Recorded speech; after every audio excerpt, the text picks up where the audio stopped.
kembali lagi yang membahas mengenai kabar terbaru dari Timnas Indonesia. Dan di sini mungkin saya akan fokus ke Timnas U23 terlebih dahulu, karena saya melihat di pertandingan nantinya di tanggal 9 dan juga 11, yakni China Taipei dan juga Turkmenistan, untuk meraih tiket di Piala Asia U23. Tentu dengan kualifikasi ini akan melihat bagaimana kekuatan Timnas Indonesia ke depan. Dan menurut saya dengan pemanggilan yang dilakukan oleh Shin Tae-yong dengan memanggil beberapa pemain-pemain abroad dan juga pemain-pemain bintang di Liga 1, ini membuat Timnas Indonesia U23 seolah menjadi rasa senior. Mengapa saya bilang seperti itu? Saya melihat bahwa kekuatan Timnas saat ini untuk kualifikasi Piala Asia U23 ini memang sangat mirip, bahkan saya bilang 80%-nya adalah pemain-pemain inti di Timnas senior. Oke, kita langsung saja teman-teman bahas mengenai line up mendalam di Timnas U23. Jangan lupa kalian like, komen, dan juga subscribe serta tekan tombol loncengnya agar kalian mendapatkan notifikasi dari video-video saya selanjutnya.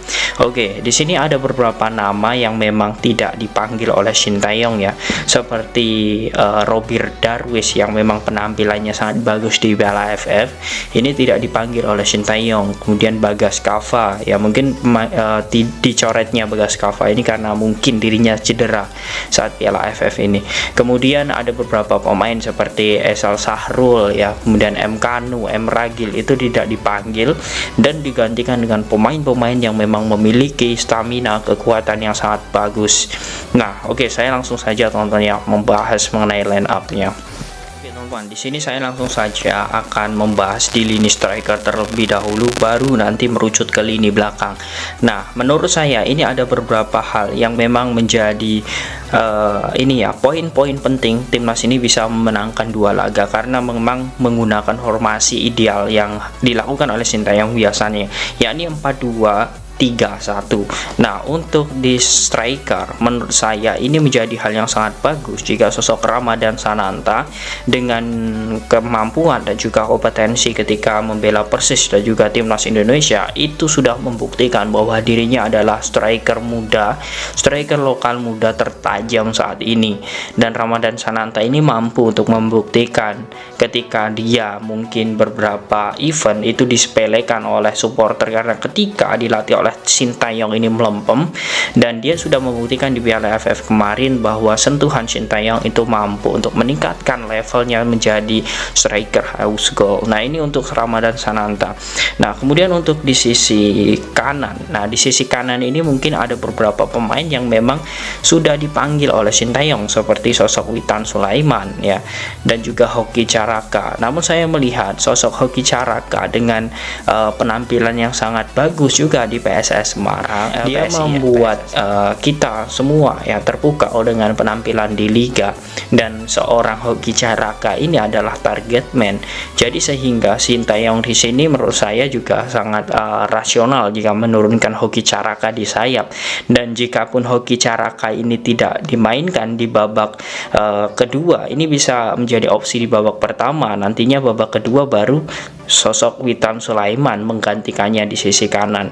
Nah, kemudian di sisi kiri saya melihat pemain adu Den Haag yakni Rafael Struijk ini juga akan menjadi andalan Shin Tae-yong nantinya dengan menerapkan formasi seperti ini, karena saya melihat antara Rafael dan juga Sananta ini mereka bisa bertukar posisi, dan Rafael pun biasanya bersama adu Den Haag pun juga sering ditempatkan di sayap kiri.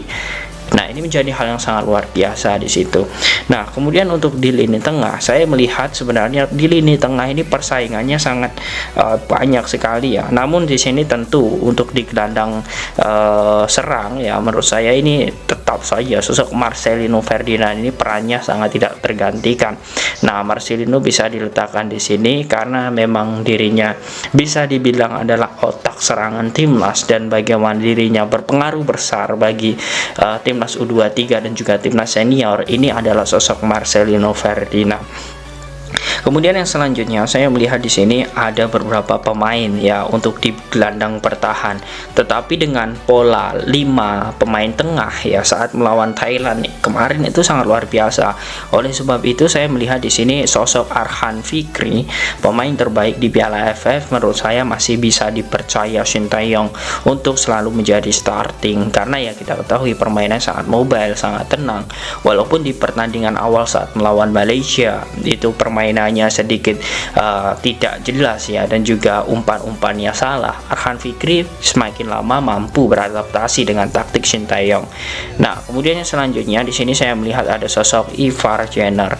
Nah, Ivar Jenner ini sebenarnya posisinya bisa menjadi gelandang serang dan juga dia bisa gelandang tengah. Namun dengan formasi di sini teman-teman ya, saya melihat bahwa formasi 4-3-2-1 yang akan dilakukan oleh Shin Tae-yong ini akan membuat posisi Ivar Jenner lebih ke belakang, karena di situ dia akan lebih leluasa untuk memberikan bola ke Marcelino nanti.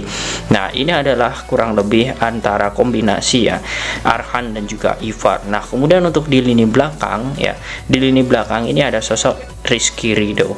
Nah, sebelum saya masuk ke Rizky Ridho teman-teman ya, saya melihat sebenarnya untuk di lini tengah timnas Indonesia ini adalah sangat luar biasa sekali, karena memang pelapisnya itu memang sangat bagus, seperti ada sosok Dewangga yang mungkin bisa menggantikan sosok Arhan, kemudian ada Beckham yang bisa mengganti sosok Marcelino ataupun Ivar, dan nantinya Beckham lebih ke gelandang serang dan Marcelino lebih ke gelandang bertahan. Ini sangat luar biasa sekali pelapis dari timnas Indonesia U23 ini, dan menurut saya nama-nama itu adalah nama-nama pemain yang memang sudah memiliki jam terbang.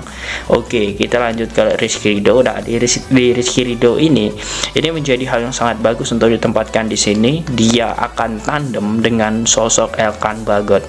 Terbukti teman-teman, ini adalah back timnas senior dan dirinya pun sekarang bermain untuk U23. Artinya dari segi kualitas skema yang akan dimainkan oleh Shin Tae-yong ini membuktikan bahwa sebenarnya line up timnas Indonesia ini perpaduan antara pemain keturunan dan juga pemain-pemain lokal, dan semuanya itu menurut saya ya itu adalah pemain-pemain yang grade A, dan ini sangat luar biasa grade A di level klubnya masing-masing. Nah, kemudian selanjutnya di sini saya melihat untuk bek kanan ini ada sosok Fajar Fatur Rahman.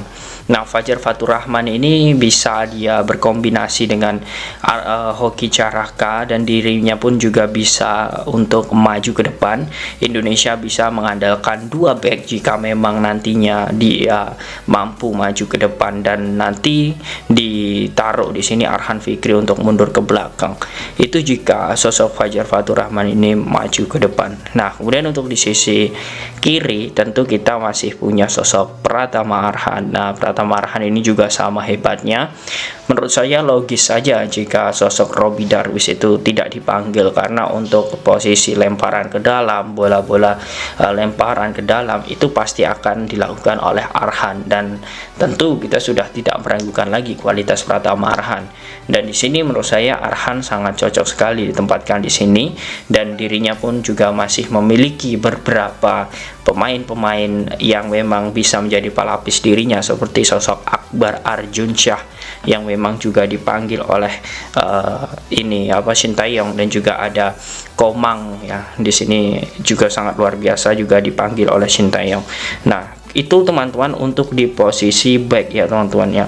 Kemudian untuk di sisi kiper saya melihat bahwa tetap saja sosok Hernando Ari adalah kiper utama timnas U23 dan juga timnas senior, dan menurut saya dengan adanya ya Hernando Ari di lini belakang, kita semakin tenang teman-teman, kita juga semakin lega, karena memang dirinya memiliki jam terbang, kemudian pengalaman yang sangat luar biasa. Artinya sosok Hernando Ari ini masih bisa kita percaya untuk menjaga gawang timnas U23 ya, walaupun ada beberapa kita ya, dari kita netizen yang mengatakan bahwa di Piala AFF kemarin dia tidak mencetak gol saat penalti, itu sebuah kerugian. Menurut saya sama sekali tidak ada kerugian, bahkan bahkan saya malah bangga dengan sosok Hernando hari ini, karena dia memang menjadi pemain yang menjadi contoh pemain yang memang lebih dewasa, dan itu pun terpengaruh sekali dengan kualitas tim. Artinya tidak mudah terprovokasi dengan adanya arahan dari kiper kita. Itu adalah nilai plus, dan menurut saya ini adalah poin yang sangat bagus oleh skuad timnas Indonesia dan juga Sintayong. Nah, bagaimana menurut kalian teman-teman dengan skema seperti ini, dengan formasi 4-2-3-1 ini? Apakah kalian yakin nantinya timnas Indonesia mampu memenangkan laga saat melawan China Taipei dan juga Turkmenistan U23? Silahkan kalian tulis di kolom komentar.